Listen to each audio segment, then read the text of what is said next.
कई लाख वर्ष पहले लोग किस नदी के तट पर रहते थे? नर्मदा। नर्मदा नदी के पास रहने वाले आरंभिक लोग किस काम में कुशल थे? संग्राहक। आरंभिक लोग भोजन के लिए किन चीजों का संग्रह करते थे? जड़ों और फलों का। सुलेमान और किरथर की पहाड़ियां किस दिशा में स्थित हैं? उत्तर पश्चिम। लगभग 8000 वर्ष पूर्व सबसे पहले कौन सी फसलें उपजाई गई? गेहूं और जौ। उत्तर पश्चिम के लोगों ने किन जानवरों को पालतू बनाया? भेड़, बकरी, गाय, बैल। गारो पहाड़ियां भारत की किस दिशा में हैं? उत्तर पूर्व। विंध्य पहाड़ियां कहाँ स्थित हैं? मध्य भारत। कृषि का विकास किन क्षेत्रों में हुआ? गारो और विंध्य पहाड़ियों में। विंध्य के उत्तर में सबसे पहले कौन सी फसल उगाई गई? चावल। जो नदियां एक बड़ी नदी में मिल जाती हैं उन्हें क्या कहते हैं? सहायक नदियां। 4700 वर्ष पूर्व आरंभिक नगर किस नदी के किनारे फले फूले? सिंधु नदी। नमस्कार साथियों, इस वीडियो में हम एनसीईआरटी इतिहास, हमारे अतीत, कक्षा 6 से जुड़े उन महत्वपूर्ण तथ्य और एक पंक्ति प्रश्न उत्तर पर चर्चा करेंगे जो UPSC, state PSC, SSC, railway, NDA, CDS और अन्य कम्पिटिटिव एग्जामिनेशंस में बार बार पूछे जाते हैं।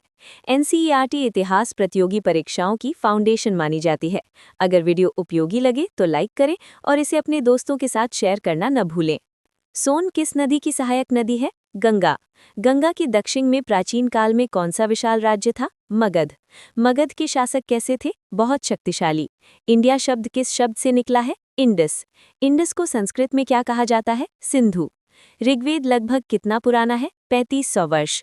अतीत में हाथ से लिखी गई पुस्तकें क्या कहलाती हैं? पांडुलिपि। अंग्रेजी शब्द मैन्यूस्क्रिप्ट किस लैटिन शब्द से बना है? मेन्यू। लैटिन शब्द मेन्यू का अर्थ क्या है? हाथ। पांडुलिपियां अक्सर किस पेड़ के पत्तों पर लिखी जाती थी? ताड़पत्र। 2500 वर्ष पूर्व उत्तर पश्चिम से कौन लोग भारत आए थे? ईरानी और यूनानी। ईरानियों और यूनानियों ने सिंधु नदी को क्या कहा? हिंदोस या इंदोस। भरत नाम का प्रयोग किस समूह के लिए किया जाता था? उत्तर पश्चिम में रहने वाले। भरत समूह का उल्लेख किस वेद में मिलता है? ऋग्वेद। भुर्ज नामक पेड़ कहाँ पाया जाता है? हिमालय क्षेत्र में। भुर्ज पेड़ की किस चीज पर पांडुलिपियां लिखी जाती थीं? छाल। प्राचीन काल में पांडुलिपियों को अक्सर किसने नष्ट किया? कीड़ों ने। कठोर सतहों पर उत्कीर्ण किए गए लेख क्या कहलाते हैं? अभिलेख। बची हुई पांडुलिपियां अक्सर कहाँ मिलती हैं? मंदिरों और विहारों में। अतीत में बनी वस्तुओं का अध्ययन करने वाला व्यक्ति क्या कहलाता है? पुरातत्वविद। पुरातत्वविद पत्थर और ईंट से बनी किन चीजों का अध्ययन करते हैं? इमारतों के अवशेष। पुरातत्वविद खुदाई में क्या ढूंढते हैं? औजार, हथियार, बर्तन, सिक्के। कंधार से प्राप्त अभिलेख किस शासक का है? अशोक। कंधार अभिलेख लगभग कितना पुराना है? 2250 वर्ष। कंधार अभिलेख में किन लिपियों का प्रयोग हुआ है? यूनानी और आरामेइक। पुरातत्वविद जानवरों के अलावा और किसकी हड्डियां ढूंढते हैं? चिड़ियों और मछलियों की। अन्न के दाने या लकड़ी किस रूप में बचे रहते हैं? जले हुए रूप में। इतिहासकार स्रोतों से प्राप्त जानकारी को क्या मानते हैं? सुराग। अतीत का अध्ययन करने वाले को क्या कहते हैं? इतिहासकार। राजा अक्सर किसका लेखा जोखा रखते थे? लड़ाइयों में अर्जित विजयों का। वर्ष की गणना किसके जन्म से की जाती है? ईसा मसीह। ईसा पूर्व का क्या अर्थ है? ईसा से पहले। अंग्रेजी में एडी का क्या अर्थ है? एनो डोमिनी। बीसीई का पूर्ण रूप क्या है? Before common era. रोसेटा कस्बा किस देश में है? मिस्र, इजिप्ट।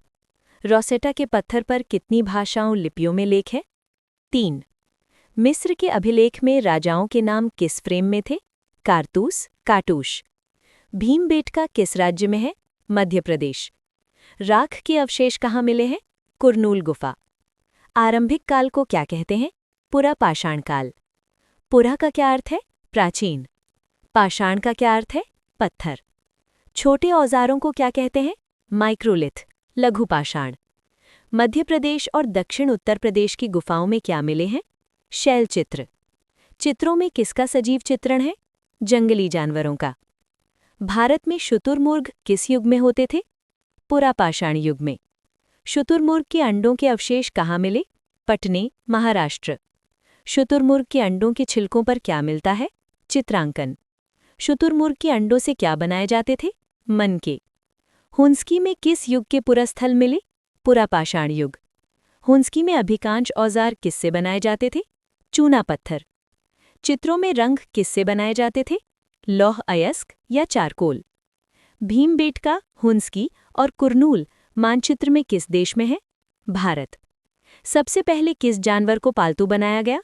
कुत्ते का पूर्वज। कृषि के लिए अपनाई गई सबसे प्राचीन फसलें कौन सी थीं? गेहूं और जौ। सबसे महत्वपूर्ण पुरास्थल किस क्षेत्र में मिले? पश्चिमोत्तर कश्मीर। मेहरगढ़ आधुनिक समय में कहाँ है? पाकिस्तान। मेहरगढ़ में क्या मिला?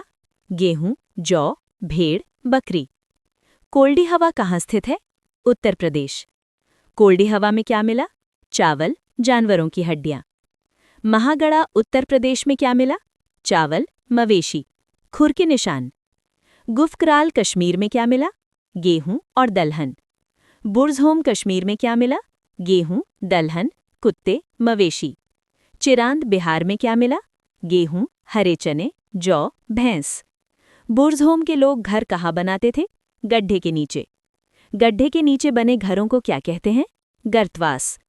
गर्तवास में नीचे उतरने के लिए क्या होती थी? सीढ़ियाँ। नवपाषाण युग के औजार कैसे थे? पॉलिश किए हुए। अनाज पीसने के लिए किसका उपयोग होता था? ओखली और मूसल। मेहरगढ़ किस दर्रे के पास स्थित है? बोलन दर्रा। मेहरगढ़ किन के लिए महत्वपूर्ण रास्ता है? ईरान जाने वाले। मेहरगढ़ में किस प्रकार के घरों के अवशेष मिले? चौकोर तथा आयताकार। मेहरगढ़ के हर घर में कितने कमरे थे? 4 या ज्यादा। नवपाषाण युग में कपड़े किस पौधे से बनने लगे? कपास। दाऊजली हेडिंग पुरस्थल कहाँ है? ब्रह्मपुत्र की घाटी। दाऊजली हेडिंग किस रास्ते में पड़ता है? चीन और म्यांमार। दाऊजली हेडिंग से कौन सा पत्थर मिला? जेडाइट। जेडाइट पत्थर संभवतः कहाँ से आया होगा? चीन से। दाऊजली हेडिंग में अति प्राचीन लकड़ी को क्या कहते हैं? काष्ठाश्म। काष्ठाश्म सख्त होकर क्या बन जाता है? पत्थर। चतालह्यूक पुरस्थल कहाँ है? तुर्की।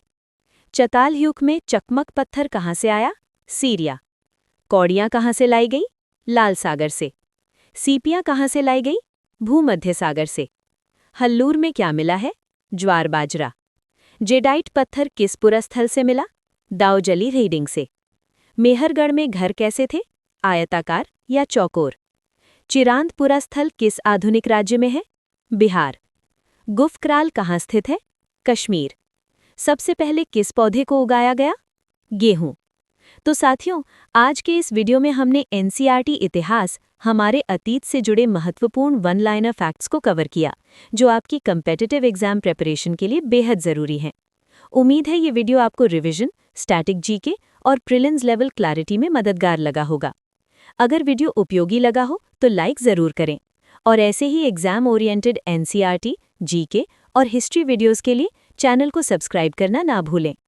इस वीडियो को अपने उन दोस्तों के साथ भी शेयर करें जो सरकारी परीक्षाओं की तैयारी कर रहे हैं, क्योंकि सही कंटेंट सही समय पर बहुत फर्क डालता है। आगे भी हम इसी तरह इम्पॉर्टेंट एग्जाम फोकस्ड कंटेंट लेकर आते रहेंगे। तब तक पढ़ते रहिए, रिवीजन करते रहिए और अपनी तैयारी पर भरोसा रखिए। धन्यवाद। All the best for your exams.